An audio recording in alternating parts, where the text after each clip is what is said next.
원망은 원망을 부르고 감사는 감사를 부릅니다.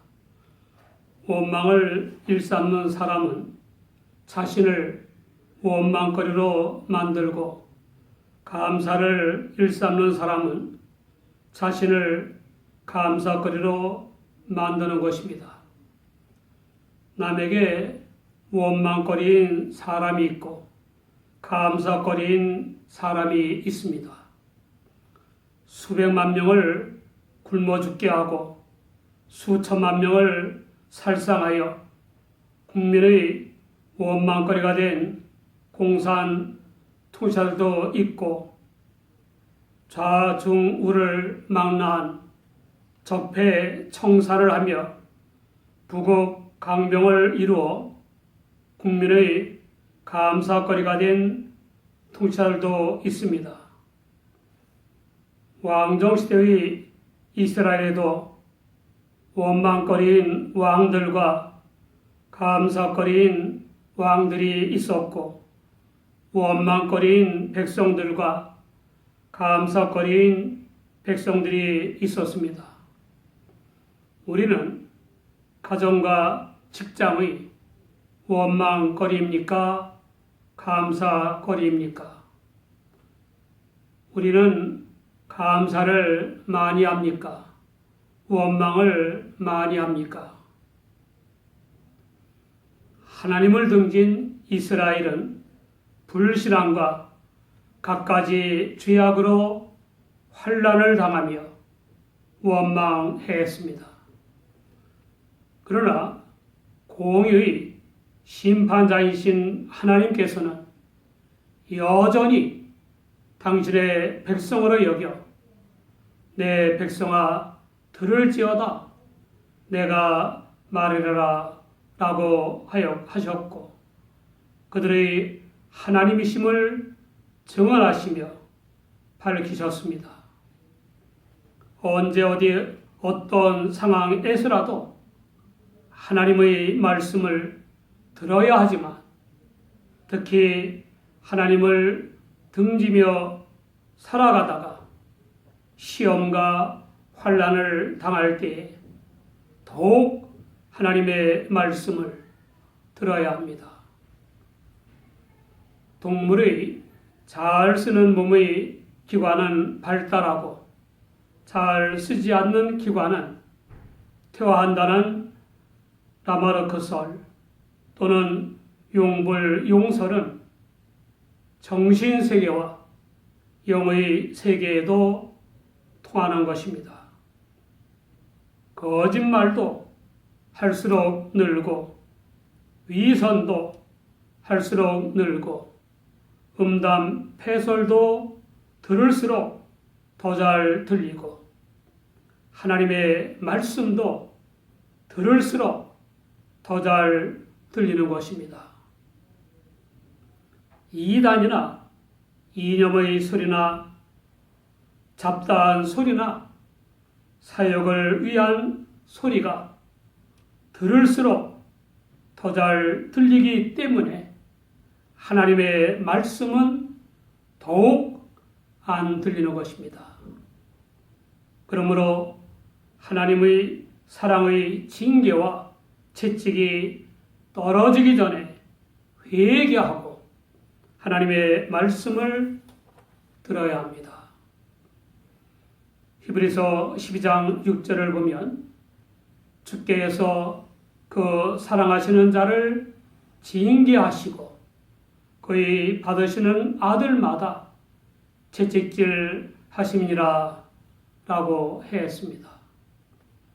하나님께서는 하나님을 등진 죄악과 불신앙의 이스라엘에게 세 가지 말씀을 하셨습니다. 첫째, 마음이 떠난 예배와 제물은 연락하지 않으신다는 것입니다. 이스라엘은 죄악과 불신앙 아래 살면서도 매일 아침과 저녁에 태워서 바치는 번제 등의 제물로 예배를 드렸습니다. 그래서 하나님께서 그들의 재물을 인하여는 그들을 책망하지 않으신다고 하신 것입니다. 재물을 드린 그들은 신령과 진정이 아니라 타성적으로 종교의 외적인 의식 행위를 한 것이고 하나님께 감사와 찬양과 영광을 돌리기는커녕 자기의 위로와 자기의 만족의 행위를 한 것입니다. 교회에 안 나가는 가나안 교인은 물론 예배 중에 하나님께 연락되지 않는 교인들은 회개하고 온 영으로 말씀을 들어야 합니다. 로마서 12장 1절을 보면 그러므로 형제들아 내가 하나님의 모든 자비하심으로 너희를 권하노니 너희의 몸을 하나님이 기뻐하시는 거룩한 산 제사로 드리라. 이는 너희 드릴 영적 예민이라 라고 했습니다. 둘째, 만유의 주 하나님으로서 마음의 표현이 아닌 재물은 값싼 것이든 값비싼 것이든 간에 취하지 않으신다는 것입니다.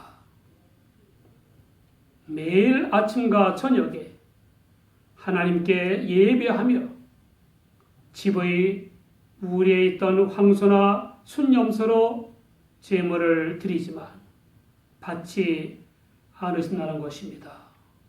이유는 삼림의 짐승들과 일천 언덕의 가축이 다 하나님의 것이고 산의 새들도 하나님의 아는 것이고 들의 짐승도 하나님의 것이기 때문입니다.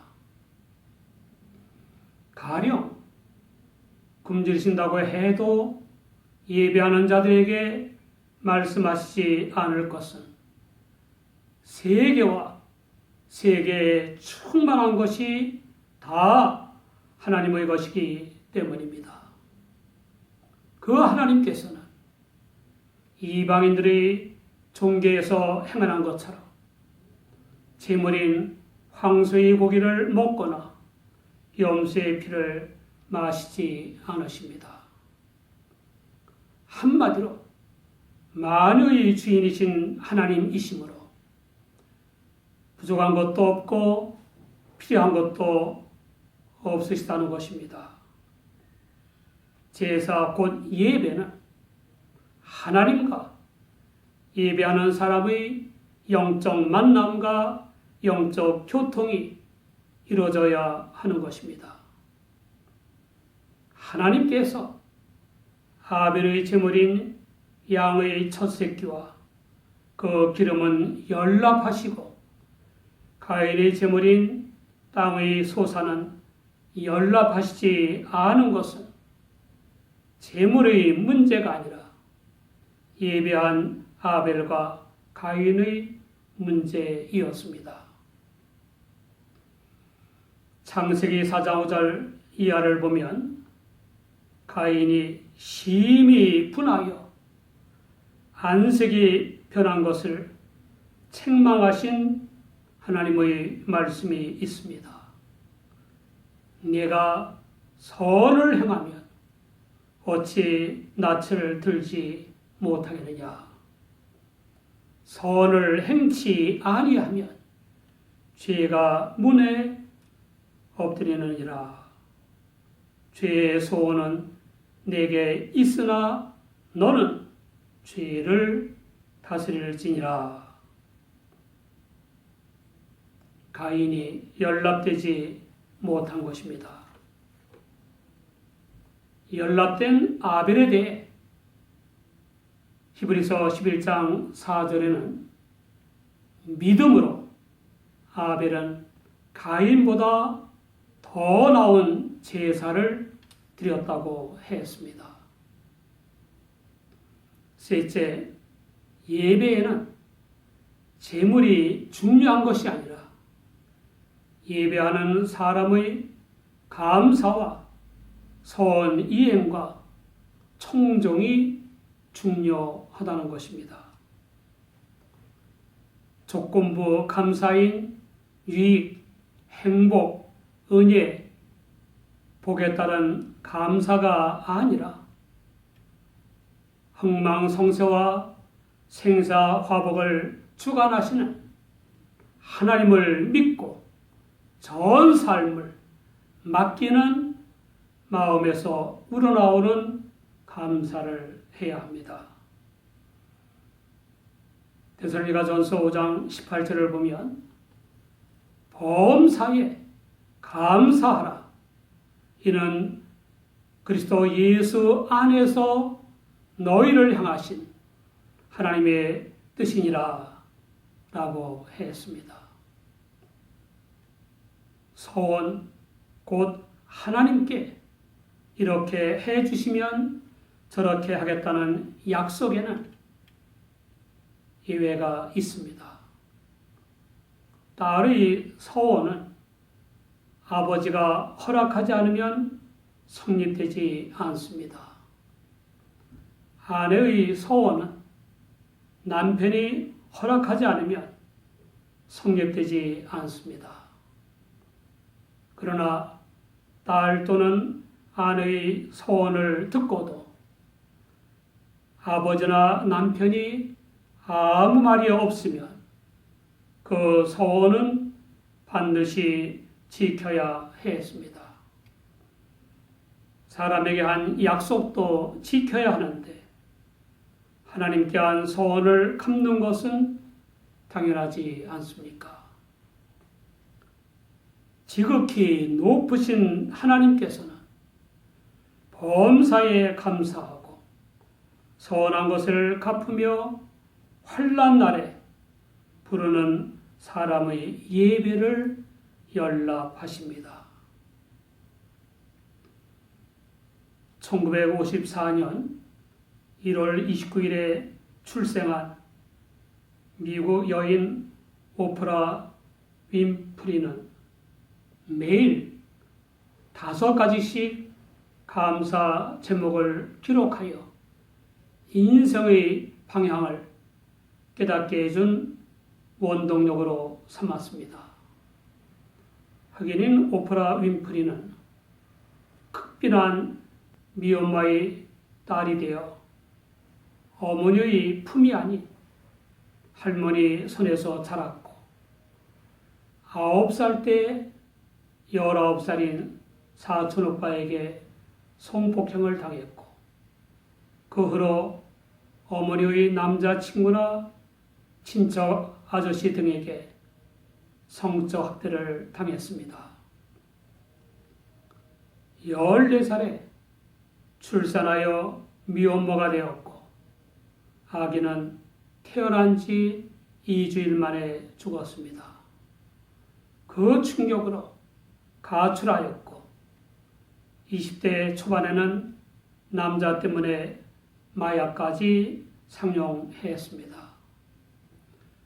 몸무게는 107kg이나 나갔습니다.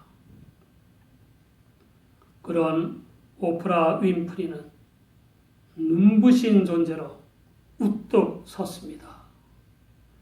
전 세계의 1억 4천만 명의 시청자를 웃고 울리는 토크쇼의 여왕으로, 영화배우로, 재산 10억 달러의 부자로, 사업가로, 선행의 여왕으로 미국인이 가장 존경하는 여성으로 우뚝 섰습니다. 세상에서 매우 바쁜 사람 중 한 명인 그녀가 하루도 거르지 않은 일이 있습니다. 감사의 일기를 쓰는 일입니다. 하루 동안 일어난 일들 중에 감사한 일 5가지를 찾아 기록합니다.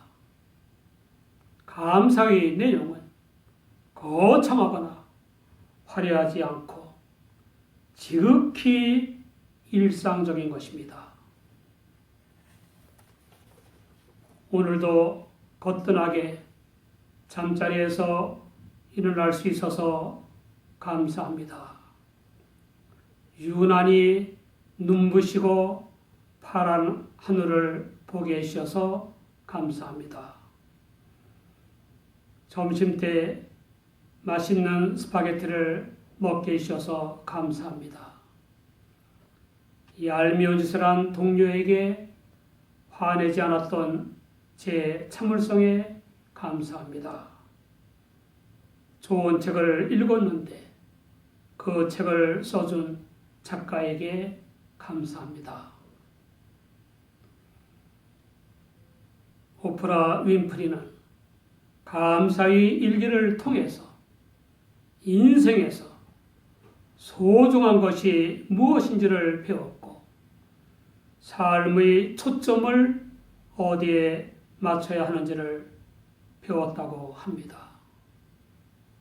그녀가 감사를 일삼는 것은 오늘의 그녀를 만든 원동력이라고 할 수 있습니다. 그녀의 주요 이력입니다.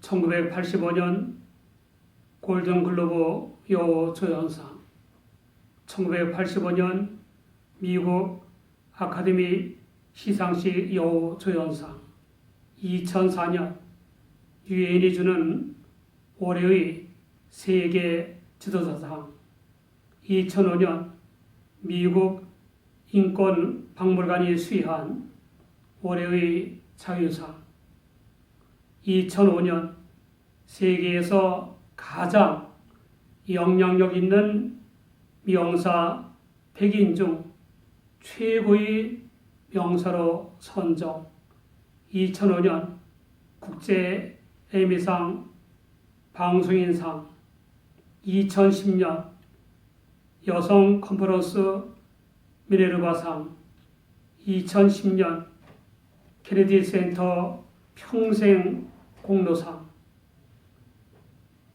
2012년 제84회 아카데미 시상식 평생 공로상, 2013년 포브스 세계에서 가장 영향력 있는 유명인사 100인으로 선정, 2018년 제75회 골든 글로브 시상식 세실비 대밀상. 하나님께서는 지독한 환난 날에 당신을 부른 그녀를 건지시고 그녀로 하여금 당신을 영화롭게 하게 하셨습니다. 구원 받았다고 하면서 그 마음이 하나님을 등지고 예배는 드리면서 죄악과 불신앙 아래 사는 사람들이 적지 않습니다. 그들이 예배를 드릴지라도 하나님께서는 그들을 연락하시지 않습니다. 만유의 주 하나님께서는 헌금과 헌물이 아니라 하나님께 감사하고 서원을 갚으며 환난의 날에 하나님을 부르는 사람과 그 바치는 것을 연락하십니다. 우리도 다양한 원인에 의한 환난의 날을 만날 때가 있습니다. 환난의 때에도 숨을 쉴 수 있고 살아갈 수 있는 것에 하나님께 감사하고 소원을 갚으며 하나님을 불러야 합니다. 그리하면 하나님께서 우리를 건지시고 우리로 하여금 당신을 영화롭게 하는 삶을 살게 하십니다.